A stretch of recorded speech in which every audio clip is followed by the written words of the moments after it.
ఇక్కడ ఆదర్శంగా నిలిచింది నియోజకవర్గం. ఒక ముఖ్యమంత్రిగా తన బాధ్యతలు పూర్తిగా నెరవేర్చి ఇక్కడ ప్రజలందరికీ కూడా అన్ని రకాల సౌకర్యాలు కల్పించి ప్రజలను మన్నలను పొంది 3 సార్లు కూడా గౌరవ కేసీఆర్ ఇక్కడ నుండి ప్రాతినిధ్యం వహించారంటే అది మామూలు విషయం కాదు.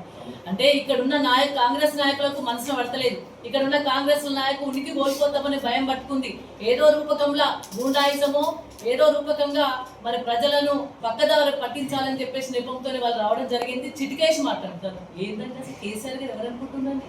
కేసీఆర్ గారు తెలంగాణ ప్రదాత, 4 కోట్ల ప్రజల గుండెలు నిలిచిన ఒక భగవాన్ స్వరూపుడు. అలాంటి వ్యక్తిని నువ్వు ఒక చిటికేసి మాట్లాడే స్థాయి అనేది.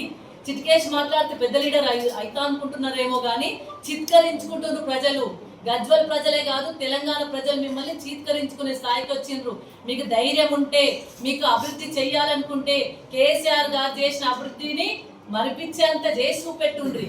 అంతే తప్ప 2 ఏళ్లలో పూర్తిగా ఇక్కడున్న గజ్వేల్ నియోజకవర్గం మళ్ళీ 10 ఏళ్ళు వెనకపోయే విధంగా మీకు అభివృద్ధికి నోచుకోకుండా పెట్టిన చెట్లకు ఎండిపోతే నీళ్లు వేయలేని పరిస్థితిలో మీ ప్రభుత్వం ఉంది.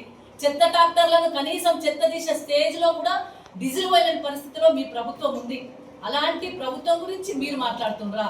అలాంటి రేవంత్ రెడ్డి పరిపాలన, ప్రజా పరిపాలన చెప్పుకునేటోళ్ళు మీరు క్యాంప్ కార్యాలయాన్ని అక్కడికి వస్తారా? మీరు